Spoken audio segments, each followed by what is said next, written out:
Olá pessoal, eu sou Bruno Guazelli Batista e hoje daremos sequência ao nosso curso de Auditoria e Segurança de Sistemas de Informação, onde abordaremos o tópico Tipos de Ataques e Ameaças. Sempre que falamos sobre tipos de ataques e ameaças, é importante estabelecer a diferença entre esses conceitos. Um ataque é diferente de uma ameaça. Por exemplo, sempre há a ameaça de um ataque terrorista, a qual pode se concretizar por meio de um ataque. Dessa forma, uma ameaça consiste em ameaçar alguém ou algum sistema na intenção de gerar danos. Quando uma ameaça é executada, tem-se um ataque. Ataque, então, é todo e qualquer acesso a um computador local ou remoto, cujo resultado possa revelar ao atacante possíveis brechas de segurança para acesso indevido ao computador-alvo. Esses ataques podem ser ataques passivos, onde o atacante monitora o ambiente ou a comunicação, o fluxo de dados, sem alterar essas informações e tem a finalidade apenas de coletar dados. Já os ataques ativos, o atacante monitora o ambiente, a comunicação e realiza alterações dessas informações. Por fim, há o conceito de invasão. A invasão consiste na possibilidade concreta de acesso a recursos protegidos. Portanto, o ataque normalmente é o meio pelo qual se consegue a invasão, mas em alguns casos os ataques podem ser desferidos visando imobilizar um determinado equipamento sem necessariamente invadi-lo. Sempre que o administrador do sistema desejar implementar contramedidas de segurança, é importante que ele aprenda tudo o que puder sobre as ameaças que encontrar, planeje detalhadamente antes de implantar ou implementar qualquer coisa, pense de maneira patológica para fortalecer o seu projeto, implemente exatamente como foi planejado, verifique tudo continuamente para ter certeza de que nada foi alterado, simplifique o que deseja que as pessoas façam, dificulte o que não deseja que as pessoas façam, facilite a identificação de problemas, dificulte esconder o que não deseja que fique escondido, teste tudo o que puder testar, pratique tudo o que puder praticar, melhore tudo o que puder melhorar e, por fim, repita o processo repetidamente e sempre. Por quê? Porque o conhecimento prévio das ameaças, ataques e vulnerabilidades é fundamental para a definição e implementação de contramedidas de segurança eficientes. Entre os principais ataques e ameaças disponíveis na literatura, pode-se citar os vírus, rabbits, worms, cavalos de Troia e backdoors, falhas de sistema, ferramentas utilizadas pelos hackers, técnicas de engenharia social e cenários de ataque, como o de DDoS e spoofing. Vamos analisar cada um deles. O vírus é um programa que infecta outro programa, modificando-o para incluir-se. Então ele tem outras formas de disseminação, através de meios magnéticos, através de cavalos de Troia, através de redes de transmissão de dados, por meio da exploração de falhas do sistema, atuando da mesma forma que um worm e através de engenharia social. Já nós iremos abordar esses tópicos.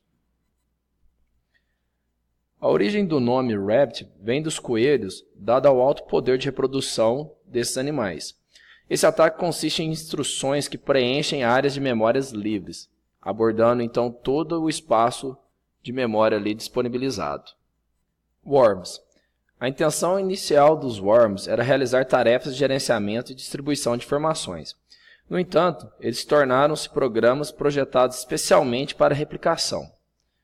Entre as suas características estão: eles se replicam assim como os vírus, são entidades autônomas, onde eles não precisam se atracar a um programa ou arquivo hospedeiro, assim como acontece com os vírus. Eles residem, circulam e se multiplicam em sistemas multitarefas. Em worms de redes, por exemplo, a replicação acontece através dos meios físicos de transmissão. Cavalo de Troia. São programas que, além de fazer as tarefas que apresentam aos usuários, eles realizam atividades maliciosas. Entre as suas características estão: eles não possuem instruções para autorreplicação, são programas autônomos, pois não necessitam infectar outras entidades, como programas, setores de boot, para serem executados, sempre possuem um payload, que são ativados por diversos tipos de gatilhos disparados diretamente pelo próprio usuário, por sequências lógicas de evento, ou por uma data ou período de tempo. E, além disso, não existe uma preocupação primordial de autopreservação após o payload, já que não visam a autorreplicação. Backdoors. Os backdoors são programas que, ao entrar na máquina da vítima, eles criam uma porta de entrada para o invasor. Os backdoors mais conhecidos são Sub7, NetBuzz, o Back of Rife e o Bifrost. A disseminação desse ataque ocorre através de algum cavalo de Troia ou por meio de ataques que ocorrem por meio de falhas de sistema, como por exemplo o erro de programação. Programas que exploram falhas de software são chamados de exploits. As consequências de um exploit podem ser várias, como por exemplo, indisponibilidade de serviço, execução de código danoso, alteração de conteúdos não acessíveis ou não permitidos. A construção de exploits exige um grande conhecimento técnico, o envio de mensagens não convencionais que poderiam levar o sistema a uma interpretação errada e o envio de mensagens volumosas, buscando um buffer overflow, por exemplo. O buffer overflow consiste em uma falha de programação que faz com que haja um estouro da área de memória de uma determinada variável sobre a área reservada para outras variáveis. Entre as consequências, pode-se citar: o sistema pode entrar em um estado inconsistente, informações que não deveriam ser acessíveis podem ser alteradas, a execução de códigos danosos pode ser realizada. Uma forma de minimizar esse tipo de falha é sendo mais metódico no momento da implementação. Ferramentas normalmente utilizadas por hackers. Entre elas nós temos os scanners. Scanners são ferramentas que varrem redes ou computadores em busca de informações importantes. Entre os exemplos existem as funcionalidades de IP Scanner, na qual o programa varre um intervalo de endereços IP, verificando se existe conexão ou não. E a outra consiste no Port Scanner, que varre as portas de uma máquina ou de um conjunto de máquinas, verificando a conectividade. Essas informações fornecerão ao invasor dados de como invadir o sistema. Outra ferramenta bastante utilizada é o Sniffer. O Sniffer é um programa especializado na captura de pacotes de rede. Podem ocorrer capturas locais ou em modo promíscuo. Esse programa é muito útil para descobrir informações que trafegam de forma não criptografada na rede. Por fim, nós temos o Keyloggers, que são programas especializados na captura de dados fornecidos pelo usuário. Um exemplo é o Spyware, o qual é muito útil na captura de dados confidenciais, como senhas e logins. Também é utilizado para fins de auditoria de empresas, para resolver o problema de confidencialidade. A captura pode ser local ou remota. Outro tipo de ataque é o spoofing. Ele consiste em um ataque no qual uma máquina atacante tenta se passar por uma outra máquina. Para isso, o atacante se baseia na confiança de parceiros e pode também utilizar o ataque de negação de serviço, conhecido como DOS, Denial of Service, como parte de seu ataque. O Denial of Service é um ataque que objetiva retirar um serviço de atividade, causar a indisponibilidade do mesmo. Entre os tipos estão o DOS por Buffer Overflow e o DOS por saturação.